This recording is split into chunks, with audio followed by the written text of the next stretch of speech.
got there, we got back. Yes, we did. Yes, we did. And when we got back, our house was finished. What were you doing? Nothing we wanted to do. Ooh, I hate that. Oh, did you? Did you have a good time playing golf the No, other we day? had to shore up our second floor because it was sagging because of work that, do you remember Ed Kilheffer? He owned Center Green Associates. They were the, contractors to the Stars back in the Back in the day. And they redid our bathroom and they completely, yeah, they like cut into joists and stuff. And so our second floor started sinking. That's not good. So yeah, so it cost thousands, and I mean thousands of dollars for something that nobody will ever see unless they tear out the ceiling. And then we can show them, oh, look, here's what we did Should here. have done is just cut a water pipe and then you could have a flood. Good afternoon, everyone, and welcome to the Delaware Public Service Commission meeting of May 17th. Commissioner Drexler, are you on the phone? Yes, I am, thank you. How's California? Warm. It's a little foggy in San Francisco right now, but I'll be at the Giants game at 4 o'clock your time. Okay. Good luck. Are you rooting for the Giants? No, they're playing the Phillies. Oh, okay. Well, we know the Johnson. That makes sense. Yeah, given their, Okay, we have a reading of the meeting minutes of April 26, 2023. Does anyone have any corrections, additions, changes, suggestions? Commissioner Gray. Mr. Chair, I move that we adopt the minutes as submitted. Second the motion? Is there any discussion on the motion? Hearing none, Commissioner Drexler, Aye. Commissioner Conaway, Aye. Commissioner Gray, Aye. and I vote aye. Commissioner Correa's had an unavoidable conflict and not able to be here today. Consent agenda. Is there anything on the consent agenda that the Commissioner would like to move to the regular agenda? And if not, would Commissioner Conaway make a motion to approve the consent agenda? Move that we adopt the consent agenda as presented? Commissioner Gray, second. Any discussion on the motion? Commissioner Drexler, Aye. Commissioner Conaway, Aye. Commissioner Gray, Aye. and I vote aye as well. The consent agenda is adopted. The regular agenda, number one, is in the matter of the application of Delmarva Power and Light Company for approval to issue retroactive billing to a non-residential customer. And we've got proposed order number 10236, and we have Mr. Jordan here on behalf of Delmarva Power and Light. Welcome.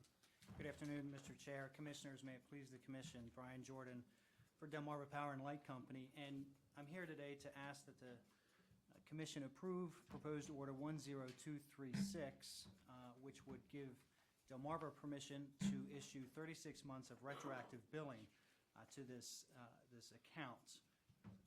Delmarva filed this application under part of its tariff, Section 9E, which calls for adjustments for incorrect billing.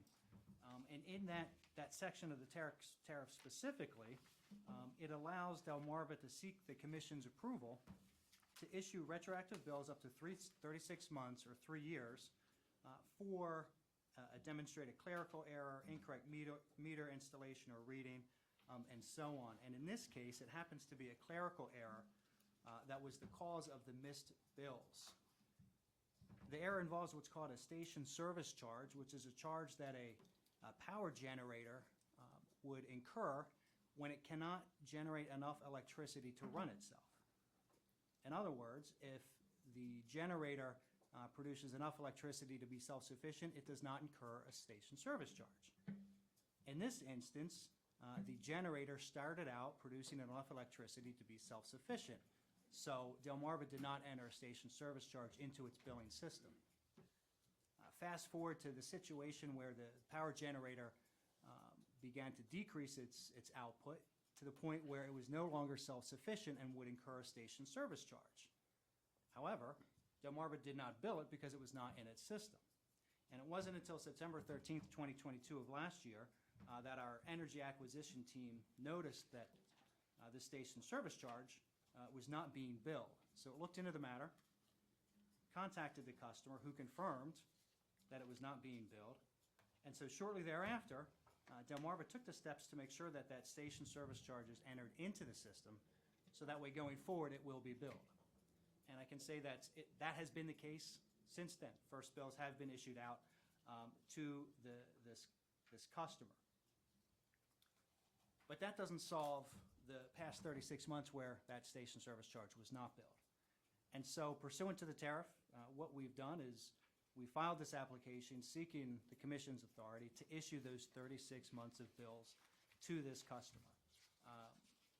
If that's approved, we will issue those bills to the customer immediately, and it's our understanding that the customer does not object to even paying the bills.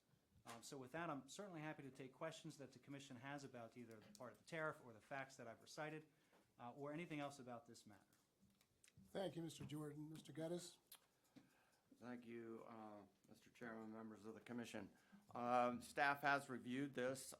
You have a memorandum from Ms. Gannon on May 5th, 2023, which I think lays out the issue of the causes for the arrearage and points out that the tariff allows this with commission permission. We have spoken to the company and also to the non-resident customer. Our understanding, staff's understanding that the non-resident customer is willing to pay this, and that at the present time there are no cost consequences to the other customers of Delmarva. Under the circumstances and given the tariff, it's staff's position that this retroactive billing, which I know is anathema to some of us from a regulatory perspective, should be allowed. And the order that's before you would permit Delmarva to bill for that 36-month period in accordance with the tariff. Thank you. Thank you, Mr. Geddes. Ms. Iori? Thank you, Chairman Winslow and Commissioners. The TPA does not object to Delmarva's petition. Thank you. Commissioners, do you have any questions? Commissioner Drexler, any questions? I have no questions. Thank you, Mr. Chairman. Well, it's an unusual circumstance, and I think somewhat understandable, and of course, the entity has sufficient resources to pay the bill. I only wonder whether or not the employee who discovered the mistake is going to get an extra day of vacation or some sort of a pat on the back, because it was a pretty big bill. Mr. Gray? Mr. Chair, I move that we adopt order number 10236 as submitted. Second the motion. Is there any discussion on the motion to approve the prospective order? Hearing none, Commissioner Drexler? Aye. Commissioner Conaway? Aye. Commissioner Gray? Aye. And I vote aye as well. The matter is passed. Thank you, Mr. Jordan. Thank you, and I will let management know about the vacation day and that the legal representatives should get a contingency fee of that. And a vacation day as well. I'll remind you, I would argue- you're on the record. The DPA would argue that perhaps they should be flogged for not catching it sooner. No vacation and no retainer or contingency fee. Well, okay, so we're diverting a little bit. So I heard something out of the corner of my ear, Mr. Geddes. Do you have a new member in your family? If you count four-legged I do. animals as, yes, we do. We lost our 15-year-old Kelpie cross, who came originally from Australia by way of air last March, a year ago. So we've got a 14-week-old Burmese mountain dog, Wow. female, and she is a cutie. I, of course, have plenty of pictures. But thank you. Great, great. Congratulations. Number two, in the matter of the regulation establishing a minimum filing requirements for all regulated companies subject to the jurisdiction of the Public Service Commission. Proposed order number 10229. Mr. Geddes, I believe you're the person. I'm up again. Yes, sir. It's only to make sure that Ms. Pope having 9 matters before you today, didn't get to 10, so I picked up 2. Anyway, this is a regulation docket, and it deals with minimum filing requirements. You have before you a proposed order that would adopt the proposed changes that staff made in an order that you approved December 14th, 2022. The parties have met. There were no members of the public who attended the evidentiary hearing, which was held February 16th in front of hearing examiner Kenton. The parties then subsequently met and agreed on the proposed changes. There were some modifications. Those are set forth in Exhibit B to the order, and Exhibit C is the final version, which will need approval to make whatever formatting changes the registrar may need based on, format. But briefly, to summarize some of the changes, we clarified the purpose of the minimum filing requirements. We've adjusted some timetables with regard to them. We've clarified quarterly billing information that's necessary, modification to test period information, reconciling average to end of rate base or end of test year information, and penalties for noncompliance with the minimum filing requirements. All these changes, I think, are appropriate. All the parties have agreed to them who participated, and I would ask your favorable consideration of the order. Thank you, Mr. Geddes. Mr. Jordan? Thank you again, Mr. Chair, Brian Jordan for Delmarva Power and Light Company, and I just want to take the opportunity to thank staff for all of its work, to thank the DPA for its work too. It was a process that I thought was characterized by professionalism, and one that I think everybody got part of what they wanted, and so we also support the order. Thank you, Mr. Jordan. Ms. Iori? Thank you, Chairman Winslow and Commissioners.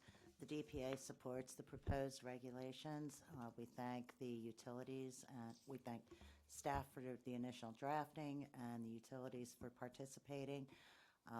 It was nice that we didn't have to bring a contested matter before the commission on these, which I'm very appreciative of, and the public advocate would urge the commission to approve the proposed regulations for publication. Thank you. Mr. Chairman, can I just, one word?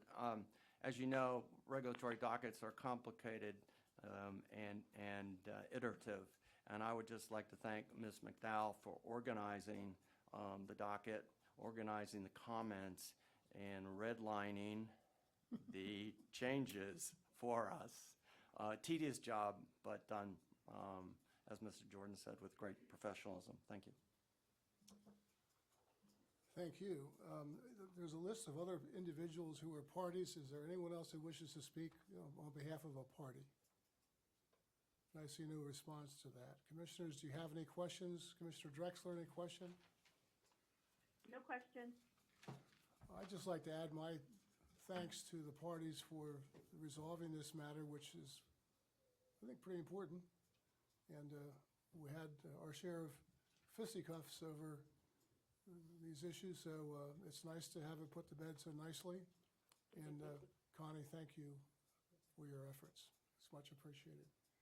Anybody else have any comments, or Commissioner Conaway?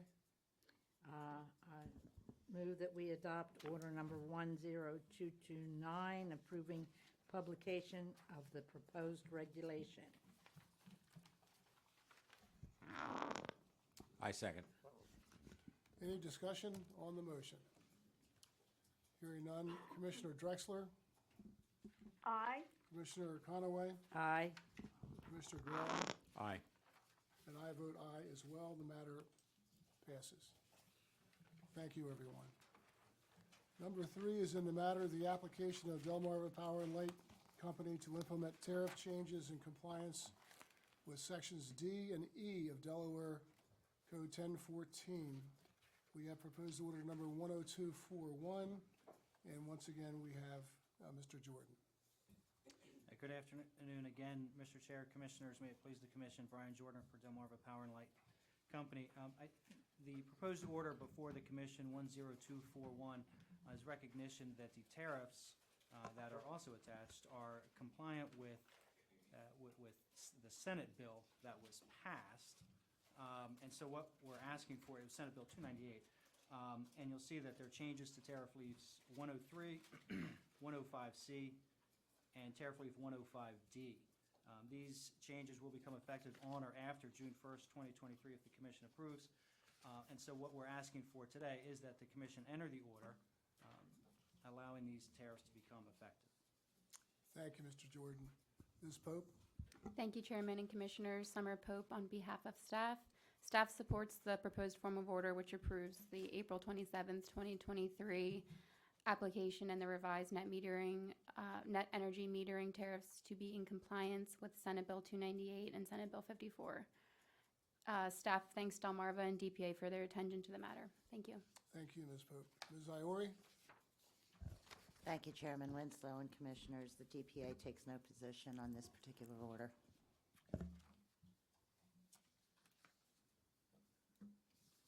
Commissioners, any questions? Commissioner Gray? Mr. Chair, I move that we adopt order number 10241 as submitted. I second. Any discussion on the motion? Commissioner Drexler? Aye. Commissioner Conaway? Aye. Commissioner Gray? Aye. And I vote aye. The motion carries. Thank you, everyone. Number 4, in the matter of the application of Veolia Water Delaware, Inc. for an increase in water-based rates. Proposed order number 10238.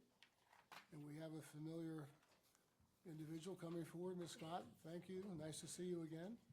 And you, Mr. Chair, and members of the commission. Pam Scott here on behalf of Veolia Water Delaware, Inc., and I have Larry Finnegan with me as well. You have before you Order 10238, which is an order to basically open the docket in connection with Veolia's filing of an increase in its base rates. The order would also suspend the rates until a motion is made to basically pursue interim rates. It identifies or designates Glenn Kenton as the hearing examiner for this matter and establishes a deadline for interventions. We would ask that the commission approve the order as presented. Thank you, Ms. Scott. Ms. Pope? Thank you, Chairman and Commissioners. Summer Pope on behalf of staff. This is a standard form of order opening up this docket, and staff supports the proposed form of order and requests that the Commission enter it. Thank you. Thank you, Ms. Pope. Ms. Iori? Thank you, Chairman and Commissioners. The DPA supports the proposed order. Thank you. Thank you.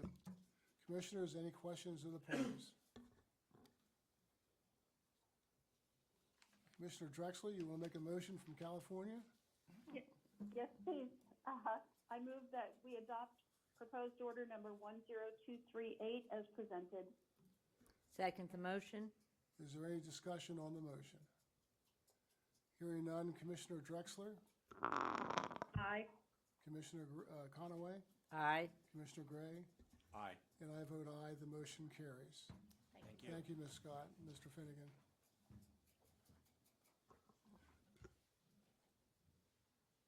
Next matter is number 5, in the matter of the application of BlackRock, Inc. et al. Pertaining to the disclaimer of control of certain public utilities. And Mr. Maxwell, I wasn't present the last time I listened to it, so I guess I'm in good shape to agree to this as well. So please proceed. Thank you, Mr. Chairman. Good afternoon, Commissioners. My name is Matt O'Toole. Oh, excuse me, I'm sorry. Mike Maxwell is my partner. He's not able to be here today. Okay. I'm with Potter Anderson Crew, and we represent BlackRock. I believe the representatives from BlackRock who were here in person last month are attending by phone today. As you know, we were here several weeks ago on a substantially similar application. Staff requested clarification on a few points, so that prior application was withdrawn and a new revised application was filed. It's the new application that's before you for consideration today, and obviously our respectful request is that the Commission approve the proposed form of order 10242. I'm prepared to provide an overview of the application if you think that would be helpful, and of course, I and the gentleman from BlackRock would be happy to address any questions you may have. But insofar as the application speaks for itself, you've already heard that overview just a few weeks ago, and being mindful of your time, we're happy to proceed however you see fit.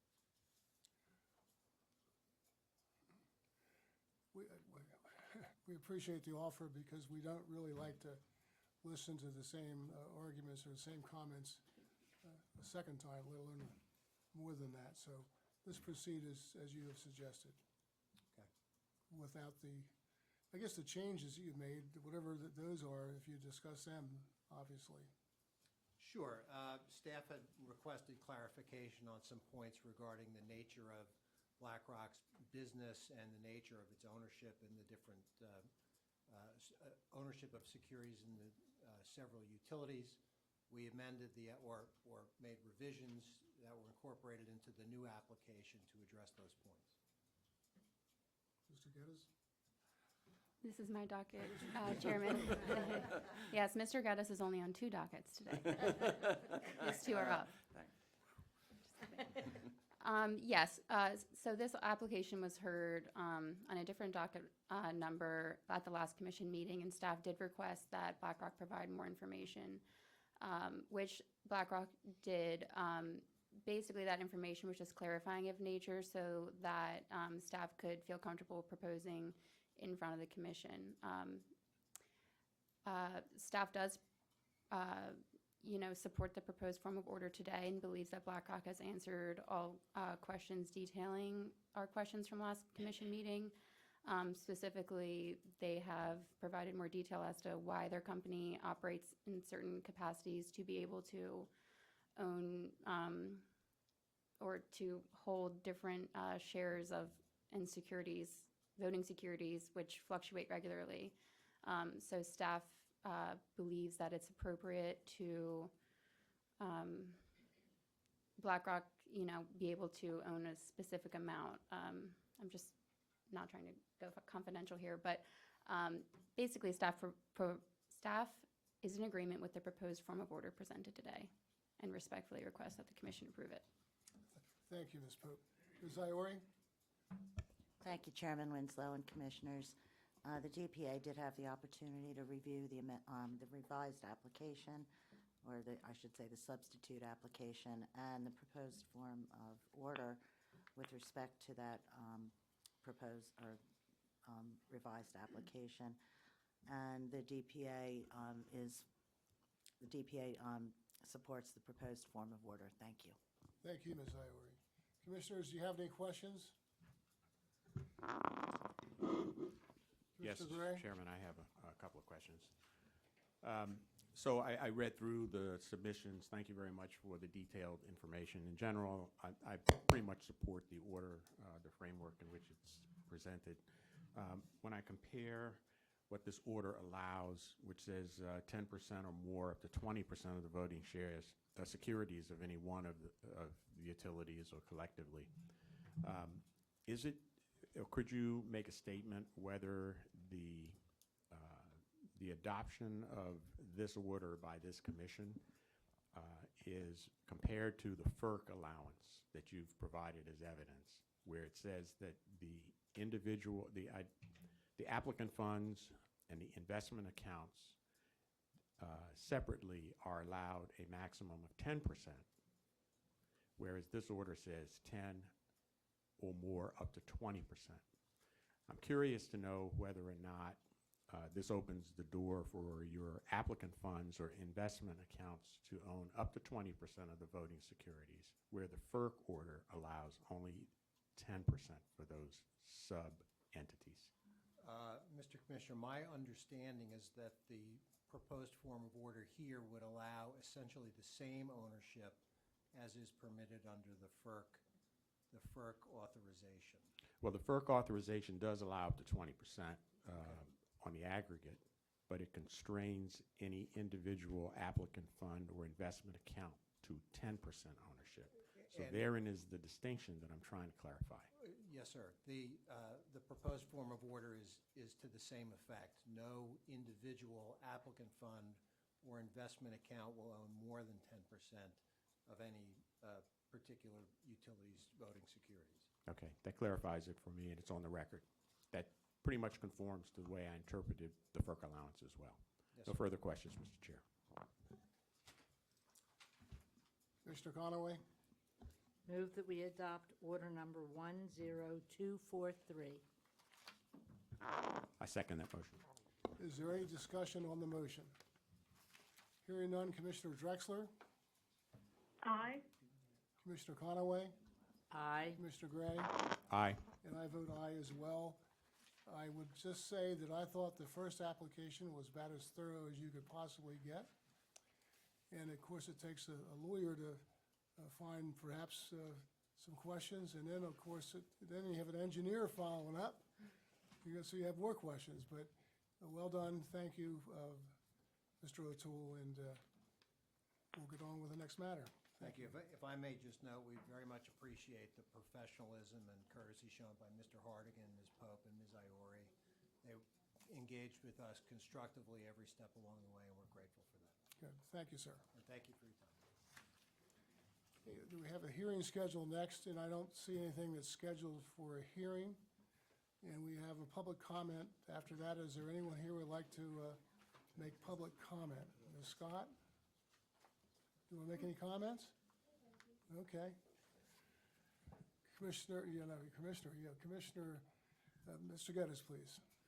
I wasn't here at the last meeting, and I don't know whether you recognize the passing of Nan Norling or not. I thought- Oh, yes. So I thought I would just take a moment, since, you know, we're actually only 25 minutes into the meeting, to ask for a moment of silence, but I'd like to make a few comments at permission of the please. chair. Please. I'm not sure how many people in this room, I think it would be fun to raise your hand, who knew Nan Norling as chair or as a member of the commission. Well, 4, 5.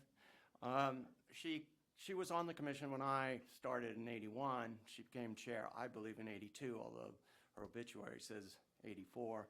But in any event, in the early 80s, Josh Martin went to the Superior Court. He was chair, and she assumed the chair, and was chair for 12 years, and then on the commission for an additional couple.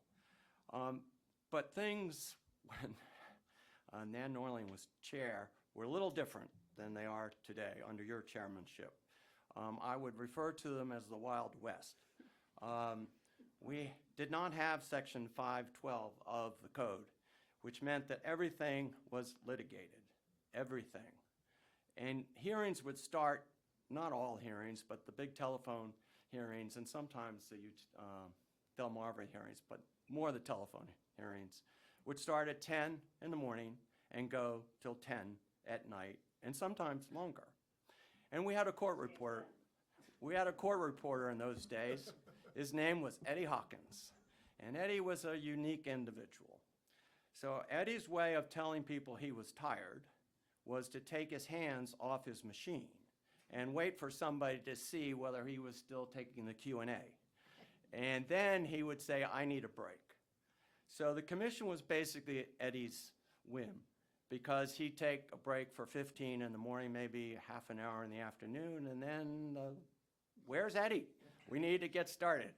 Also, there was a different public advocate, Evan Wilner. He was the first public advocate, came to the state in part because of the Middle East embargo, which was driving fuel prices through the roof. But Evan had a unique way of showing his displeasure with the commission, which Nan, of course, as chair, had to have some comment. He had 2 separate occasions I will regale you with. The first was when he brought, for us old folks, all-day suckers. Now, I'm sure a lot of young people don't even know what an all-day sucker is, but it's a lollipop that's about that big. And he had 5 of them. and he went up to each commissioner and gave them a lollipop or all-day sucker. Went back to his chair and said, "You're suckers." Obviously, he was displeased with something the commission had done. I don't remember what the issue was, but that was his way of, expressing his displeasure. But the second one was even funnier. I thought it was funny. He came in with a paper bag. This is a guy who never paid attention to anything, but he was brilliant. Paper bag. What's in the paper bag? Everybody wanted to know what's in the paper bag. Well, it was a bunch of bananas. So what does he do with a bunch of bananas? Gives one banana to each member of the commission. And so Nan looked at the vice chair, and the vice chair looked at her, and the vice chair said, pond scum, pure pond scum, referring to the DPA. Those days are over, fortunately. But On the record? not sure. Probably with Eddie, no. But she presided over those particular memorable occasions. Plus, we dealt with cook generators. We dealt with dereg of telecom, water quality issues, power plant performance, and of course the oil embargo, which was, driving everybody crazy. She provided excellent leadership, and she never let commissioners get away on important issues without expressing their opinion. She'd go down the line and say, Commissioner X, Commissioner Y, and then she would usually put her imprimatur on whatever the argument was. She showed leadership. She was a wonderful person, and I must say on a personal note that after her chairmanship and years on the commission, I did share a few glasses of wine with her and her husband, Perry, and Carl Snag, because we were all involved in the University of Delaware's Learning Center. I was lecturing on Churchill.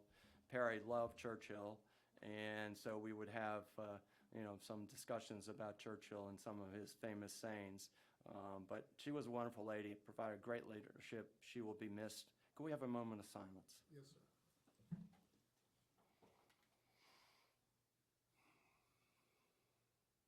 Thank you very much. We'll note that she was nice enough to come back for our 75th birthday. She was here. And she's a very gracious, nice lady, and was disappointed to see that her obituary was in the paper.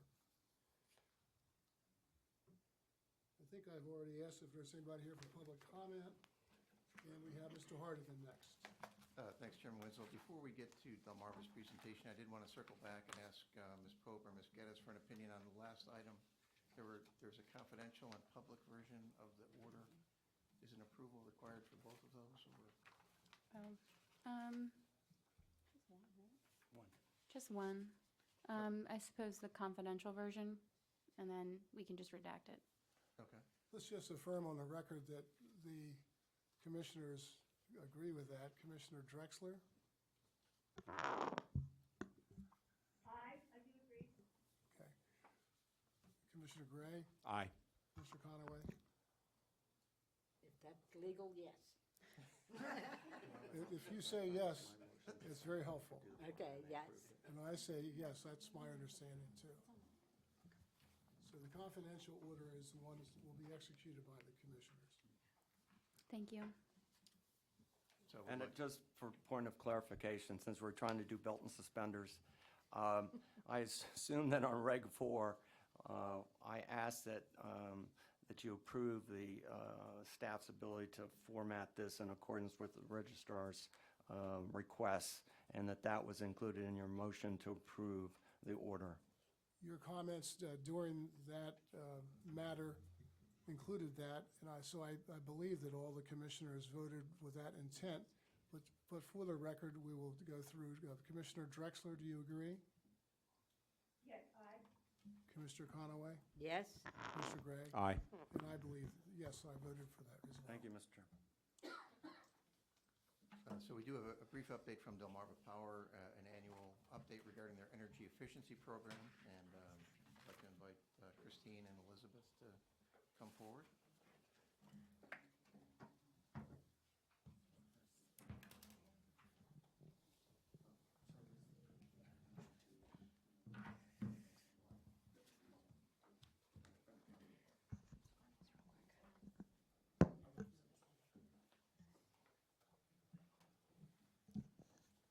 Good afternoon, Chair Winslow and Commissioners. Dawn Kurtz-Crompton on behalf of Delmarva Power and Light Company. My sole role here today is to introduce Christine Miesimer, who is our Senior Manager of Energy Efficiency. She's got some members of her team here today that will be giving a presentation on our energy efficiency program, our most recent, our past energy efficiency program. I have copies of the presentation here. I'll just hand these up to Mr. Hardigan if people want to follow along with the presentation. We have, Oh, you do? Great. but I don't.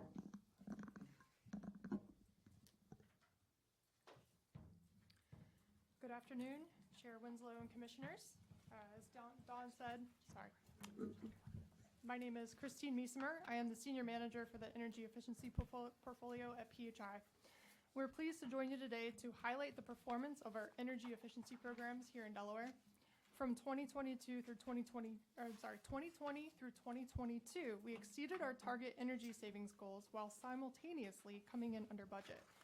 We are thankful to have the chance to support the state's climate goals, implementing programs to supplement the offerings that are offered through Energize Delaware. Joining me today is Elizabeth Hitchman, Senior Program Manager of Residential Programs, and I also have in the gallery Candace Roundtree, Manager, Residential Programs. And I will now turn it over to Elizabeth to walk you through some additional details of our program implementation for the 2020 to 2022 cycle. Good morning, Commissioners. Again, thank you for the opportunity to speak today about our Delmarva residential energy efficiency programs. After viewing the presentation today, you will realize how important it is for us to have residential energy efficiency programs in the state of Delaware and show the success that we've had over the past 3 years for these programs, even during our COVID crisis. So I'd like to go to our first slide. I'm going to give you a brief background of the residential energy efficiency programs. In 2017, Delmarva Power applied to the Delaware PSC seeking approval for the portfolio residential energy efficiency programs. In September of 2019, we were successfully approved by the PSC for the amount of $8.4 million, consisting of efficient products and behavioral programs. Beginning in January of 2020 until December 22, we ran programs under budget and overachieving in savings. As you can see from the highlighted boxes below, we achieved 158% in savings and 77% for budget spend. Next slide, please. So we're going to go ahead and look at a snapshot of not just the cycle, but also the year of 2022. For the cycle, we achieved 108,333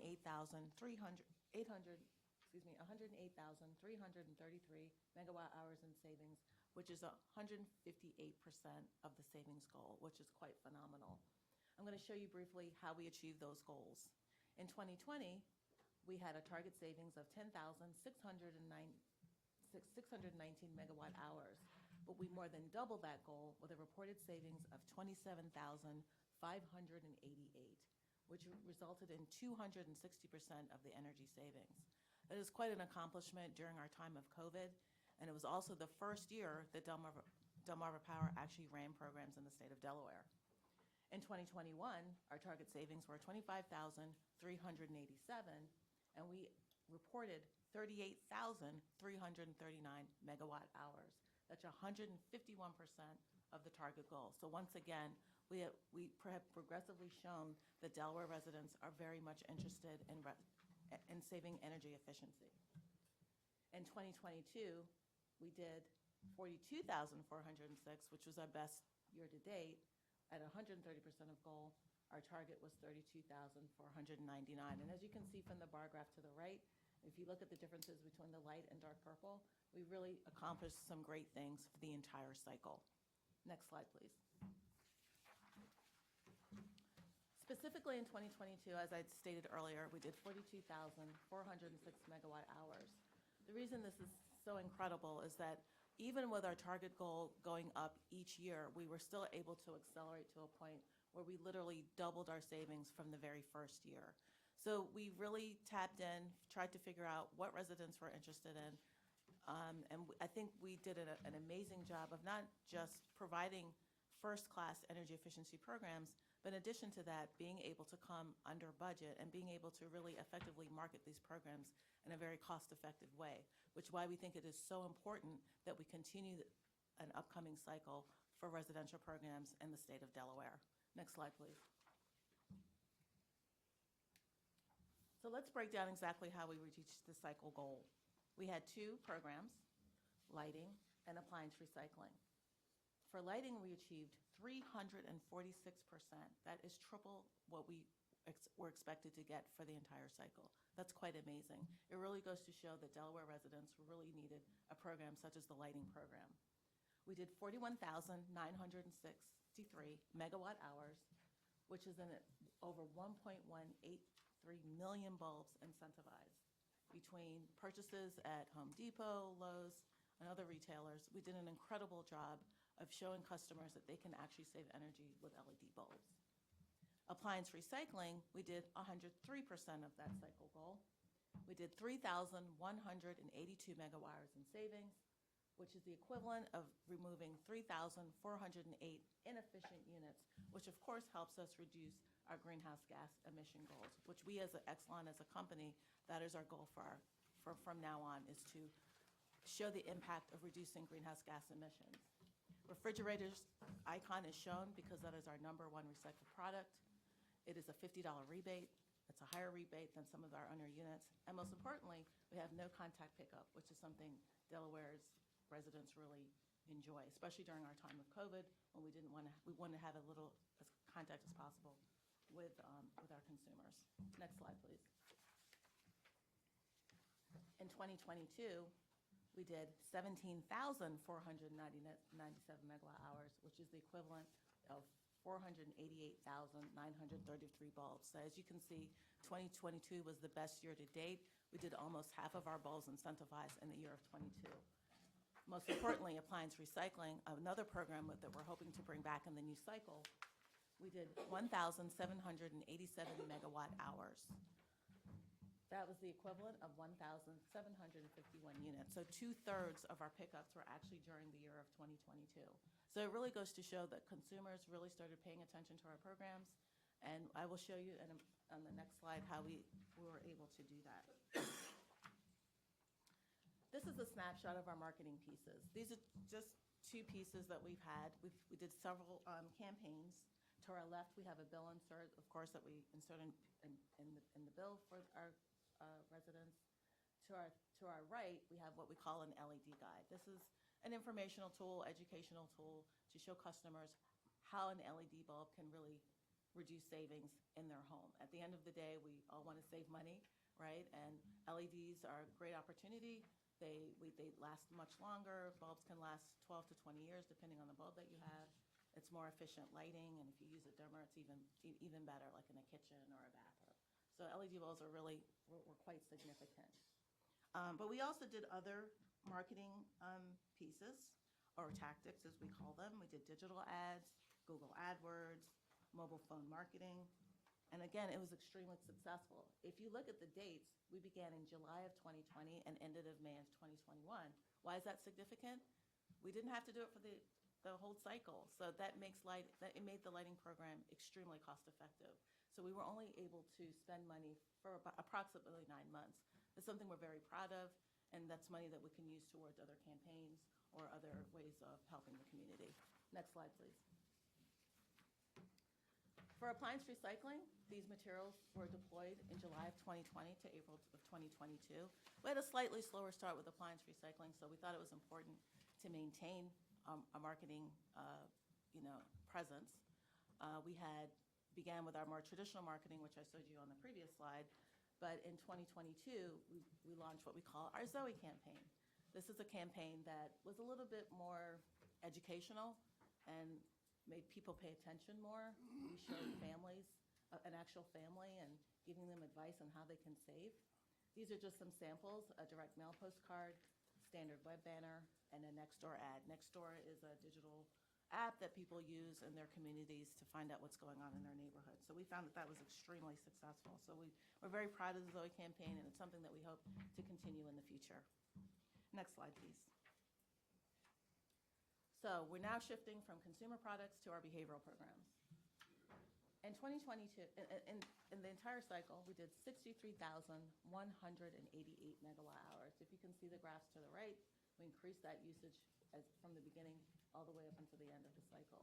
This graph actually shows the monthly energy percentage of savings from the home energy reports as customers received energy saving tips and usage comparisons. Customers received over 2,135,655 print home energy reports over a 3-year period. Additionally, customers opted in to receive 2.7 million email home energy reports.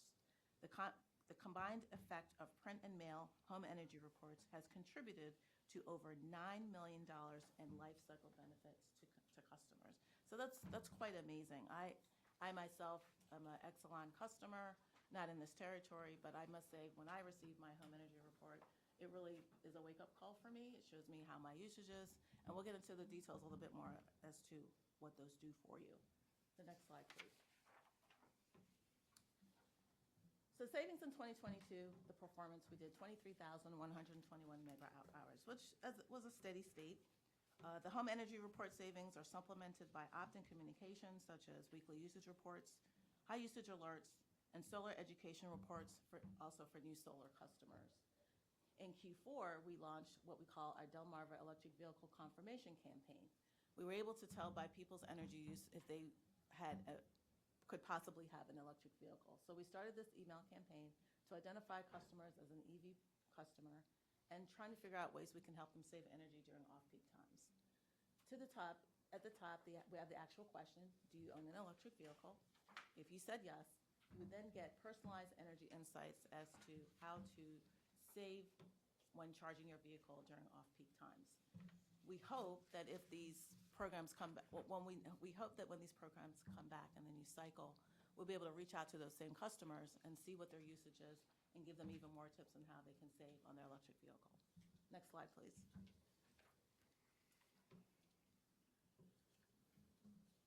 So with Delmarva Power, we collaborated with Energize Delaware. As you know, Energize Delaware runs many of our energy efficiency programs. But we decided to do a collaboration with them to help customers do cross-promotion. What's really important in energy efficiency, if you want a customer to be energy efficient, you have to be able to show them how they can do that. We can provide the report and provide them the information, of course, but we have to show them how they can actually save energy in their home. If you look to your left, you will see a copy of what would come in the mail or an email to show a customer how to actually save energy. The optimized temperature during the summer is 78 degrees. I know it's probably a little hot for some people. It's okay for me, but certainly good for people who want to save energy. We show them how to go to their Delmarva account, get their information, and then we will provide tips as to how they can save energy. So this is a really great tool. I know for me, it's certainly a wake-up call when I see that every month, or if I get my weekly distribution email, it really helps me. To the right, we have a banner that talks about how a customer can participate in our home performance Energy Star program. Again, through Energize Delaware, we offer a $50 assessment, which is actually a $600 value. We then, of course, point them to the Energize Delaware organization as to how they can receive more information. Next slide, please. And finally, we have our last slide for today is our behavioral-based program, the additional marketing. To your left, this is an example, again, of an energy report that you would get each week or each month, depending on how it's set up. In this case, we have a customer that spent $16 more on electricity compared to their last bill. The good thing that you can see is that it actually breaks down how they're using their energy. So we have $40 for heating, $30 for refrigeration, and $10 for laundry. So $40 means, okay, do I need to it'll show, hey, maybe I should take my temperature down a little bit. Refrigeration, maybe I could turn the temperature down in my refrigeration. It doesn't always have to be at the maximum. It can be somewhere in the middle. And we give tips as to how you can figure out how to set your refrigerator. And your laundry. So, instead of doing it, 6 days a week, see if you can cut back to 3 days a week. You want to make sure, especially with families, that it's really challenging, especially if you have a child that plays sports or something like that. You've always got dirty sneakers and, socks, all that kind of stuff. So there's ways for them to show, to see how to save energy. So what we're just trying to do is educate our consumers as much as possible as how they can save energy. To your right, you have an example of a seasonal winter bill. 68 degrees is a optimal temperature setting. There's other ways I know that I keep my temperature down a little bit, but I use the fireplace instead, things like that. There's other things that we can do to point out. Again, this is just an example. We do summer, we do spring, we do samples for Earth Day, things like that. So we really have figured out a way to try to tap into the customer. And lastly, at the bottom, we have a promotion. We show that we have other programs like our Energy Wise Rewards program. It asks the consumer to check to see if their smart thermostat is eligible for the program. They can sign up for Energy Rewards in the link below. And that's a very popular program. We call that simply our demand response program, and something that's been quite successful throughout the years. So that is the end of the presentation, and if there are any questions, we'd like to take them now. Thank you. Very good presentation. Play on words. Cool and enlightening. I do have a question, though. I have a Can we question. steal that from marketing? No.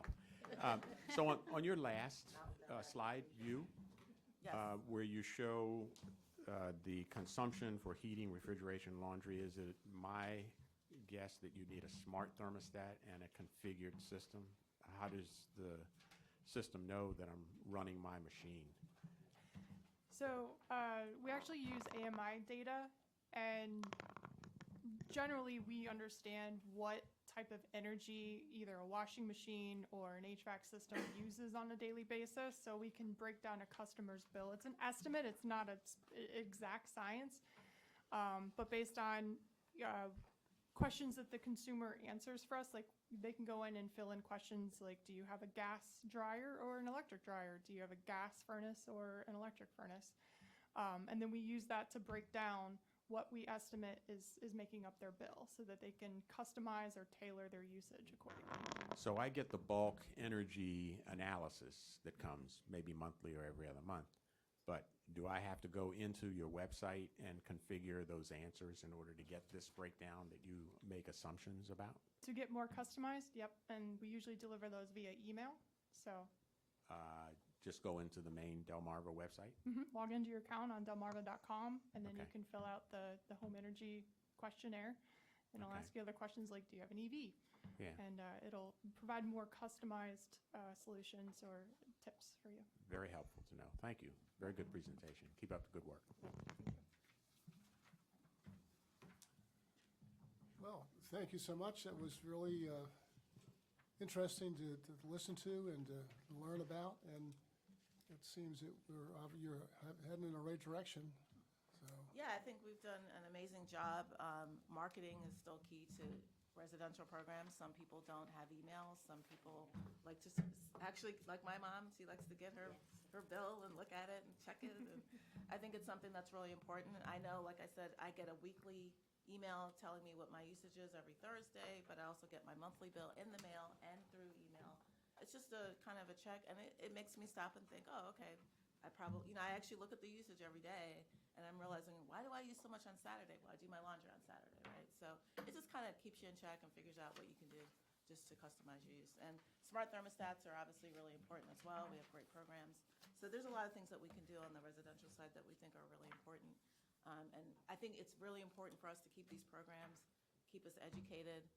We want people to reduce greenhouse gas emissions as much as possible. I live in the state of Maryland. I don't live in Delaware, but I mean, Delaware, we have AMI metering. We don't have that in New Jersey. So you guys are ahead of the game. So, I think it's really important, as Christine was saying, the AMI meters is really important because it really makes the consumer smarter. And it's all about making not just us smarter, but the consumer, and making them wanting to save the environment and reduce greenhouse gas emissions. I think that's something everybody, I would think, would want to be on board with. So it's a great opportunity. And just going to some of the events, you can see that as well. So it's really great. thank you very much. You're welcome. Thank you. Mr. Hardigan, anything else? No, our next meeting will be this Monday, 10 a.m. And I guess, is there any discussion from I don't know if all the parties are here, actually. All the representatives of all the parties are here. You know, I'm not sure. Ms. Schultz, I believe, is going to represent the company, so she's not here. Yeah, okay. We'll see you on Monday. We are adjourned.